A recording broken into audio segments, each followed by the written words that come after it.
दोस्तों, आज मैं फिर से आपको एक नई कहानी सुनाने जा रही हूँ, जिसका शीर्षक है जिद्दी राजा।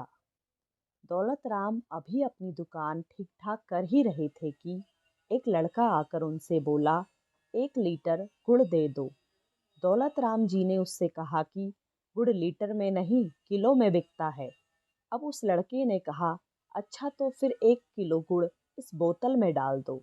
दौलत राम जी को बड़ी हैरानगी हो रही थी कि आज सुबह-सुबह यह लड़का कहाँ से मेरा दिमाग खराब करने आ गया। परंतु फिर भी उसे प्यार से समझाया कि गुड़ बोतल में नहीं, थैले में दिया जाता है। इसी के साथ उन्होंने उस लड़के से कहा कि अब तुम दुकान पर बैठो, मैं ग्राहक बनकर तुमसे सामान लेने आता हूँ। अगले ही पल दौलत राम जी उस लड़के से बोले कि 1 किलो गुड़ दे दो। लड़का बोला कि बोतल लाए हो क्या? दौलत राम जी को समझ आ गया कि यह लड़का बहुत ही जिद्दी किस्म का है। इसे इतनी देर से समझा रहा हूँ, लेकिन यह न जाने किस मिट्टी से बना हुआ है कि अपनी जिद छोड़ने को तैयार ही नहीं। एक बार तो दौलत राम जी के मन में आया कि इसे धक्के देकर अपनी दुकान से निकाल दूं।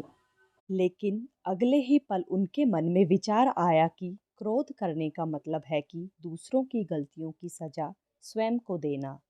इस विचार के मन में आते ही उन्होंने उस लड़के से कहा कि मैं तुम्हें एक जिद्दी राजा की कहानी सुनाता हूँ। यह लड़का भी खुशी खुशी कहानी सुनने के लिए बैठ गया। दौलत राम जी ने कहा कि एक बार एक राजा था। वह बहुत पूजा पाठ करता था। एक दिन भगवान उसकी तपस्या से खुश होकर उससे बोले कि राजन, तुम जो भी मांगना चाहो मांग सकते हो। हम तुम्हारी हर ख्वाहिश पूरी करेंगे। इस राजा ने कहा कि फिर आप मुझे ऐसा वरदान दो कि मैं सदा के लिए अमर हो जाऊं। दुनिया की कोई भी ताकत मुझे कभी भी मार ना सके। भगवान ने कहा कि यह काम तो बहुत ही मुश्किल है, लेकिन हम फिर भी अपना वादा पूरा करेंगे। इस वरदान को पाने के लिए तुम्हें एक शर्त पूरी करनी होगी। आज सूर्य छिपने से पहले यदि तुम अपने राज्य की सीमा से बाहर निकल जाते हो तो तुम सदा सदा के लिए अमर हो जाओगे। परंतु यदि तुम ऐसा नहीं कर पाए तो फिर मैं तुम्हें मौत के चुंगल से नहीं बचा पाऊंगा। यह वरदान पाते ही राजा ने अपने सबसे विश्वसनीय मंत्री को बुलाकर सारा किस्सा सुनाया। उस मंत्री ने कहा कि हमारे महल में कई अच्छे घोड़े हैं, लेकिन सबसे अधिक भरोसे वाला आपका सफेद घोड़ा है। आप उस पर बैठकर राज्य की सीमा आसानी से पार कर सकते हो। राजा ने मंत्री से कहा कि हमारे पास सबसे तेज दौड़ने वाला तो काला घोड़ा है, फिर तुम मुझे सफेद घोड़े पर जाने के लिए क्यों कह रहे हो? मंत्री ने अपनी राय देते हुए कहा कि काला घोड़ा थोड़ा पागल किस्म का है, उसके ऊपर हम अधिक भरोसा नहीं कर सकते। राजा ने मंत्री को डांटने के साथ उसकी हिदायत को अनदेखा करते हुए काले घोड़े पर बैठकर राज्य की सीमा से बाहर जाने का फैसला कर लिया। सारा दिन भागते भागते घोड़ा और राजा दोनों ही बुरी तरह से थक गए थे, लेकिन सदा के लिए अमर होने की लालसा में राजा हर हालत में सूर्य के छिपने से पहले सीमा को पार करना चाहता था। इसी मनसा के चलते वो काले घोड़े को लगातार दौड़ाए जा रहा था। अभी घोड़ा राज्य की सीमा से कुछ ही दूरी पर था कि वो हताश होकर बुरी तरह से लड़खड़ा कर गिर पड़ा। राजा के लाख कोशिश करने पर भी घोड़ा दोबारा उठ नहीं पाया और उसने राज्य की सीमा के अंदर ही दम तोड़ दिया। कुछ ही देर में सूर्य देवता भी छिप गए और राजा की मौत हो गई। अब जब राजा देवलोक में पहुंचा तो उसने भगवान से खफा होते हुए कहा कि आपने मुझसे धोखा किया है।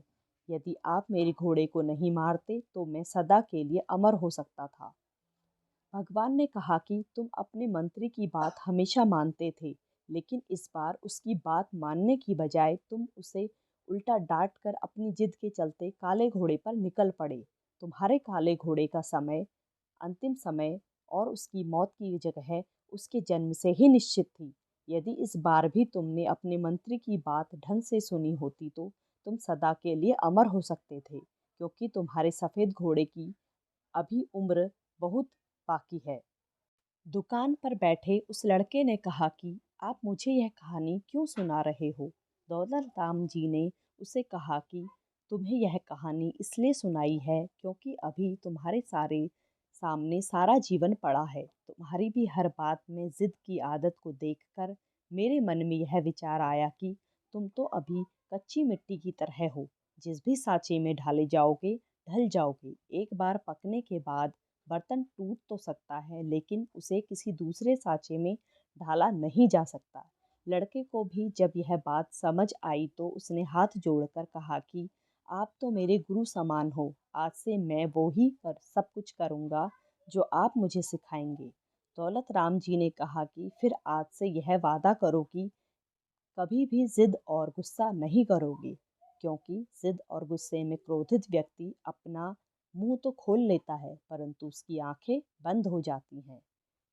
कोई भी व्यक्ति जिस तरह उबलते पानी में अपना प्रतिबिंब नहीं देख सकता, इसी तरह गुस्से में कभी भी कोई ज्ञान ध्यान की बात को नहीं समझ पाता। इसलिए कोई भी अंतिम निर्णय लेने से पहले हमें सदा उसका शांत मन से विश्लेषण कर लेना चाहिए। कई बार हमारे जीवन में ऐसे पल आते हैं जब किसी विषय या वस्तु पर हमारा नज़रिया दूसरों से अलग होता है। मतभेद कभी भी किसी से भी हो सकते हैं, परंतु हमें सदा मतभेद का सम्मान करना चाहिए। बल्कि ऐसे में परेशान होने के बजाय हमें अपने विचार साहसपूर्ण तरीके से रखने चाहिए। एक नेक विचार किसी का भी जीवन बदल सकता है, बशर्ते कि उस पर पूरी तरह से अमल किया जाए। दौलत राम जी के विचारों पर गौर करने के बाद हमें भी अपनी हर जिद छोड़ने के साथ हर किसी से यही कहना चाहते हैं कि जिंदगी के वो पल मुश्किल नहीं होते जब दूसरे आपको नहीं समझ पाते। सबसे मुश्किल पल वह होते हैं जब आप अपनी जिद के चलते खुद को नहीं समझ पाते। दोस्तों, बहुत बार हम भी अपने जीवन में जिद कर बैठते हैं, जिसकी वजह से हमें भयंकर परिणाम का सामना करना पड़ता है, ठीक इस राजा की कहानी के साथ। दोस्तों, अब हम आपसे विदा लेते हैं। धन्यवाद मुझसे जुड़े रहने के लिए। मैं फिर से आपके समक्ष एक नई कहानी के साथ प्रस्तुत होंगी। अभी मैं आपसे विदा चाहती हूँ। धन्यवाद।